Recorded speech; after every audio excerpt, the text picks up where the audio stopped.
moments on your wedding day from their perspective. Today we have Joe Bunn and Brandon Alley from Bunn DJ with us. Joe Bunn started his DJ career at the age of 14. In the late 90s, he started Bunn DJ Company. The company grew from a couple of DJs to 15 of the area's best mobile DJs. Over the past few years, Bunn DJ Company has expanded to Charleston, Charlotte, Richmond, and most recently, San Diego, California. Congrats. The award-winning collection of DJs not only rocks thousands of parties every year, but also provides unparalleled customer service.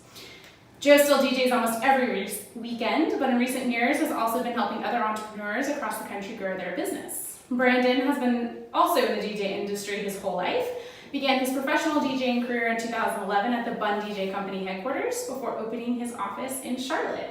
And we are so glad to have you both here today to kind of give us your perspective on weddings from a DJ's perspective. So tell me, you guys are really the voice of the reception. What do you think is the best way to kind of lay out the reception flow? Because that is something we hear from couples all the time that they're worried about. How do you make the party a party? You want to start? Sure. I mean, we're definitely flexible, but there is, things we've seen work better, and obviously we start with the cocktail hour and things like that. But once you move on to the main part of the reception, we like to go ahead and knock the dances out first, all the official stuff. First dance, parents' dances, kind of get those going while we have everybody's attention.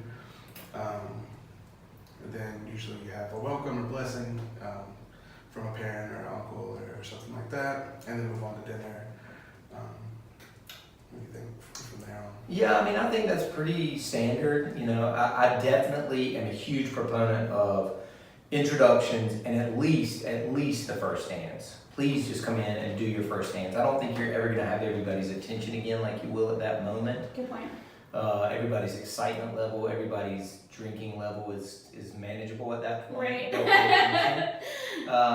And then I'm okay with doing the parent dances after dinner as long as that kind of parlays right into open dancing. Right. Gotcha. So if we can come out of dinner and maybe do toast, cake, mother-son, father-daughter, or father-daughter, mother-son, and then boom. That's what we did last weekend, and that is a really good Same. way to open up the dance floor. Exactly. Yeah. Everyone's already kind of there. That's right. Where at least everybody's focused on the dance floor again, and they're off the the food. They're You're off not the kidding cake. with the cake. That's right. Right. So I'm okay with that. But if people want to come in and knock out all three dances and then kind of have the weight of the world off their shoulders, I'm okay with that as well. Yeah, Sure. sometimes you just want to get that done so Yeah. they can enjoy the party. Exactly. What about people who, what about introductions overall? Sometimes I hear people who don't want to do them. What do you guys think about those? Do you think they're necessary to kind of get that party started? I don't know, especially if you have a big group of friends. It's cool to kind of see their personalities as you introduce them. They come out and dance a little bit or ham it up a little bit. Yeah. My last two have been couple only, and I'm okay with that. But no introduction is weird. Yeah. If they just walk into the reception, then there's kind of this smattering of applause as people start to realize, oh, they're here, Right. that they've arrived.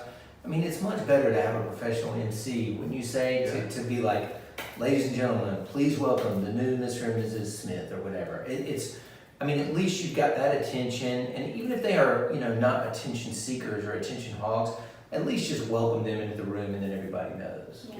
Fair moment. Yeah. Shine just a little bit. Just a little Yeah. bit. You don't have to make a big production out of it or announce everybody, at least a couple though. Yeah. Right, I agree. So what is the worst thing you think that you could do from a flow perspective that could kind of mess up the party overall?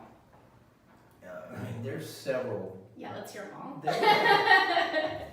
I think that a lot of times that you work with, the main times that I've seen things be really out of order or odd are if they're working with a planner that is not a real planner. So their aunt or their cousin or their recently married friend that wanted to take on this role of planning. And I've just been, I can tell, I see the planner and I'm like, something's not right here. How many weddings have you done? This is my first. I'm like, this is my 10,000. Exactly. And this isn't a great. This is not a good No, thing. this isn't gonna work. And I try and work with them and help, because I have done so many, when people have not, you know what I mean? And I'm very nice about it. I'm like, well, have you thought about doing it this way? Or here's how I usually do it, rather than just attacking this atrocious sound. And as far as like the flow of events, we don't always need to have like exact times. Just as long as we know the order of events, we can check in with the planner or whoever throughout the night to make sure we're on time. But one thing, obviously we want to get through everything on time, but like leaving too much space can be bad too. Like if dinner goes too long, everybody starts to get kind of antsy and wandering around and things like that. It's starting to get everybody's attention back. So that's something to I think that's a look for. great point. Yeah. After dinner, it can feel a little Yeah. like that downtime if you don't kind of have things. Flow-wise, you have to be able to, be ready and able to pivot and to make moves and to, quite frankly, just be ready to move to the next thing quickly.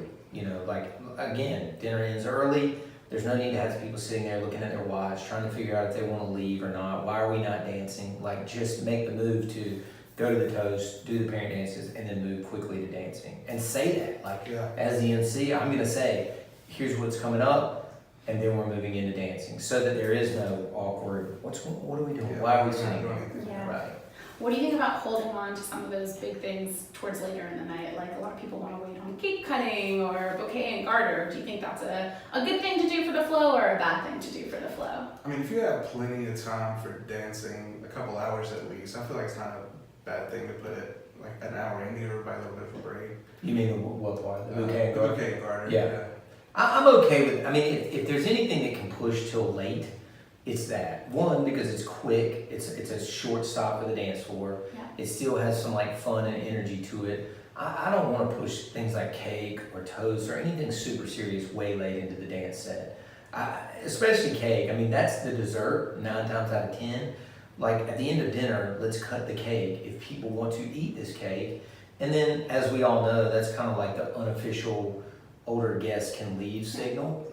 Let them roll. They're not going to contribute to the party anyway. There's no need to sit there and hold them hostage over this cake. That's fair.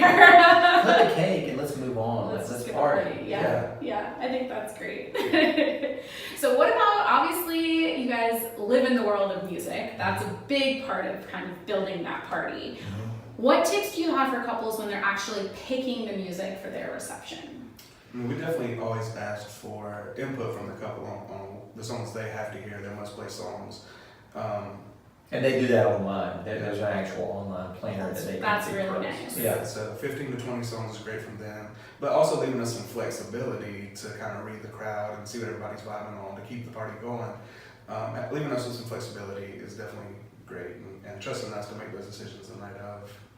It's really almost critical because, in the consultations, just like he says, we'll say that to them. 15, 20 songs would be great. 5 or 6, I'll kill you if I hear this at my reception. Like, I almost want to see those first. I want those do not plays like immediately. Like, I need to know those quickly. And then I can I want them to give us that autonomy to fill in the blanks. So I don't want them to pick 3 out. Like, there was a 3+ hour dance set on Saturday night. That reception went to 12:30. I haven't played a reception till 12:30 in 10 years.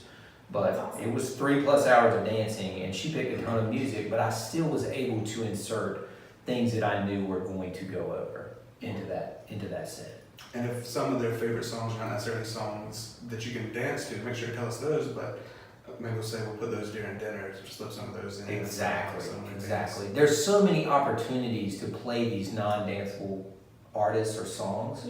They could have heard them during the prelude at the ceremony. That's you a could great play suggestion. them if they made the cocktail hour. We could have played them at the cocktail hour. Dinner, they're going to be sitting there the whole time. Like any of these kind of Jack Johnson or James Taylor or Bublé or like all that stuff is great music, but it's not necessarily danceable.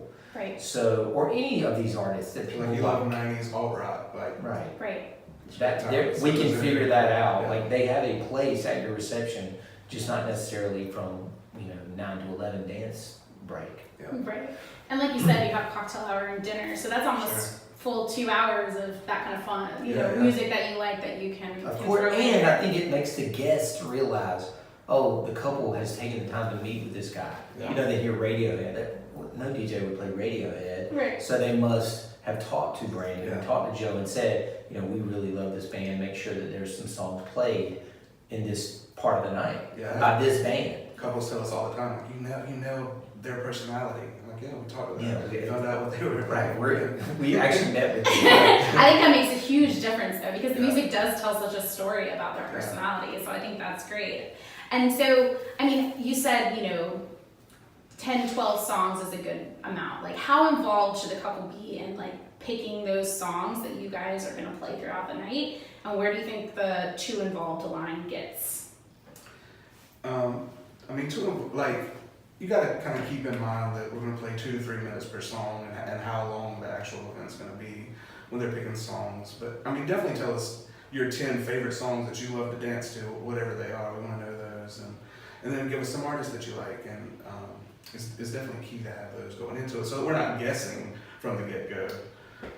I mean, here's the thing. They know their guests and their friends and their family more than you do. Yeah. You don't know anybody other than the bride and groom. Right. It's very rare, even in Raleigh, to show up to an event and somebody walk up to me and say, "Hey, Joe." I mean, you think Raleigh is a small city, but it's very rare for me to play a 150-person wedding and know anybody there. Wow. So they know their crowd, though. They know what was the big song spring break of their college year. They know the song that, they danced to in Jamaica when they got engaged or whatever. Like, Or their parents' favorite song to slow dance to. Right. What did their parents dance to on their first dance when they got married? Like, those things you'll never be able to know if you don't give people, this portal on our website to be able to put songs in. And I think that's such an important part. Especially if it's a song that you know isn't a typical wedding song. Perfect. That we're not going to play naturally. Let us know. We don't know what you guys party to in your dorm rooms. Yeah. There's this Talking Head song. It might be the place or Yeah, something like I that. know. Like it's not a go-to, but I've had it on Must Play Me list too. 4 or 5 times. Really? When I play it, people go nuts, and I Me don't too. know the song. I don't Just get it. naturally. It was never big even back when they were big. Like, That's I so lived funny. through that decade and it was not a big song. Like, I I don't played know. this past weekend, everybody went I nuts know. singing along. That's so It was funny. just a Yeah. section that I missed somehow, but yeah, like You stuff just- like that. You just never know. Just No, Yeah. you never have a clue until they actually throw that stuff out there, because otherwise you're not going to pull that Talking Head song. Right. Right. What about the big moments? So obviously I think most people pick their first dance song, usually their parent dance songs. What about the other big things like cake cutting and introductions or last dance? Do you think it's important that people give input in that? Or is that something that you think is sometimes better left to the professionals like you I guys? mean, we always have suggestions on things that we've seen that works, or Joe and Randy put together these unique cake cutting videos that we throw up occasionally. But yeah, we love to have input on that, and that's a good spot to throw one of those songs that's not danceable necessarily. It kind of fits the moment, but it's not necessary. They don't have to give us a song for all those moments. I mean, really, you don't have to give anything. I mean, I need the planner. I need to know the agenda and what comes after what. I've had plenty of couples say, this isn't our thing. We're not going to fill out the music planner. We saw you at Susie Smith's wedding. Do what you did there. Yeah. Okay, I'll do that. I mean, I would love to have that input, Right. but if they're not going to do it, I'm not going to force them. As long as I've got the agenda and I know the major moments, like what is your first dance? What are your parent dances? Anything else, even the introduction I song. picked the the cake intro song cutting. this past weekend. I did too. Yeah. I picked the cake cutting song this past Yeah. weekend. Those things are not nearly as important as first dance, mother-son, father-daughter, and even ceremony music. To me is imperative that they pick it, and not only pick it, but send us the link to the right version. Yeah. Oh, that's a really great Because point. there are 95,000 versions Yeah. of Canaan and D. There There's are. organ, there's a trumpet, there's a piano. Those old standards have.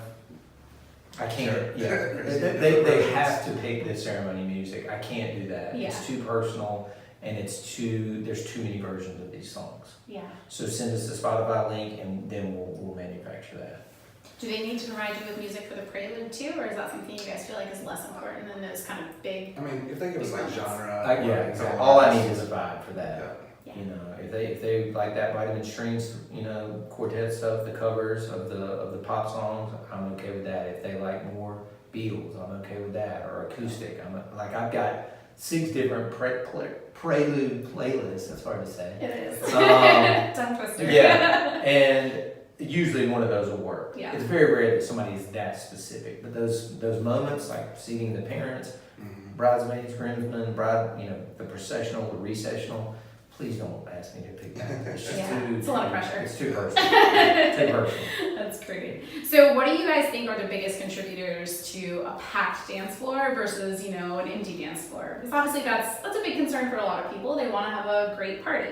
Definitely. I mean, the bride and groom coming out there, people are going to follow them for sure. Wherever they're at, that's where people are going to gravitate towards. So, Makes sense. so even if it's a bride and groom that doesn't love to dance, letting us know what those songs are that they do want to dance to, and trying to get out there at the beginning to kind of set the mood is a huge help. Yeah. And then obviously brides and grooms that love to dance are who we love to play for. But Yeah, I mean, I think that we've been lucky in that we rarely get, knock on wood, like the bridezillas or the hard to deal with clients. I feel like that 95% of the people that come and see me say that this is the thing we care the most about is the music, is the DJ, and that's why we're here. Right. They're much more low key about the cake or the food. I mean, it's really like we're here because we heard you're the best and we want to dance. That's all we really care about. That's awesome. And so I think we've been lucky in that we get most of the time our ideal client. Yeah. And whatever they do, like Brandon said, if they're, if you're gonna have a photo booth way out in the hall that's not near the dance floor and you're gonna be out there at it, your guests are gonna be out there. If you're gonna have a cigar rolling station on a patio or a bar outside and you're gonna be out there, your guests are gonna be out there. So, this kind of goes into your kind of last point you were making, other pro tips. Don't put these like add-on items so far from the dance floor. Yeah. Especially the bar. The bar needs to be close to the dance Oh, floor, man, right? the bar that helps contribute to that packed dance floor. Exactly. The bar is imperative. It Do not is. put that like in a pre-function room or on a patio or something like that. That's especially on days like today where it's 70 degrees and nice Right. out, and that's where people are going to gravitate. Of course. It's just ridiculous. You want people on the dance floor. You pay to us to rock the party. Put it all in the room, man. Yeah, I agree. Floor plan makes a big difference. So building that to really Floor work. plans all over this office. That's right. You already know. I know how important that is. Well, yeah, that's great. So any other pro tips you guys have, that work really well that you think that, couples should know before they get too far into planning or picking music or anything like that? I mean, definitely keep in mind, it's a big day. You want to work with professionals and a professional DJ, whether it's us or not. Hopefully it's us, because we definitely love to rock parties and keep everybody dancing. Yeah. But working with a professional planner, a professional DJ, professional caterers, as much as possible, are huge. And don't skimp on the entertainment, because that's what people are going to remember about the day. Sure, the food could be good, and the bride and groom are going to look great, but people are going to remember if they had a good time on the dance floor or not. And so that's super important. Yeah, I think that, and we put together this tip sheet or tips for planning the perfect party, and I always remember one that I always went to, and that people never forget. Never seem to remember, was like the placement if you're having seated guests or assigned seating. Is that keep in mind where the DJ is and where not to put your grandmother. Yeah. Like she does not need to be right in front of my speakers. Yeah. She can still see the first dance from table 10 over there. She doesn't need to be at table 1, literally right in front of me, where she's going to get her head blown off. Your 25-year-old friends need to be at table 1. Yes. And, sometimes based on the room, where you're set up, you are playing basically over top of tables. If they put you in the corner of a room, which is terrible, but sometimes it happens. Yeah. And I'm not going to be the one to show up to an event and be like, nah. No. You're moving me. Like, at Right. that point, it's already in motion. Right. So you're in the corner. Yeah, I'm going to make it work, but so-and-so, and I even go up to them usually when I'm getting ready to do the introductions and say, this is going to be loud, and then I'm going to dial it back for dinner. So don't think I'm getting ready to just scream at you for the next hour. Yeah. But This is not gonna be this that intro much. is Yeah. going to be loud, and your wig is going to get blown off. That's right. It really is best to put the DJ right next to the dance floor, right? So that you guys can have that kind of feel off the dance floor. There are a lot of places that have moved to I don't mind if I don't play there anymore. Right. Because I don't even know if it's fun. I'm that far from the dance floor. It looks good over there, but you can't feel the energy at all. And that's just not a good look for a DJ, honestly. I agree. Well, Well, thank you guys so much for coming in. I think Yeah. these tips have been hugely helpful. So before we close out, if you just want to let our listeners know how they can find you guys, your website, your social media. Sure, yeah. Our website is BunnDJCompany.com. Definitely check that out. Our Charlotte office, Instagram is Bunn DJ CLT, BUNN DJ CLT. Yep, and then the Raleigh office is Bunn, BUNN DJ CO, just the original office. And always you can find us BunnDJCompany.com.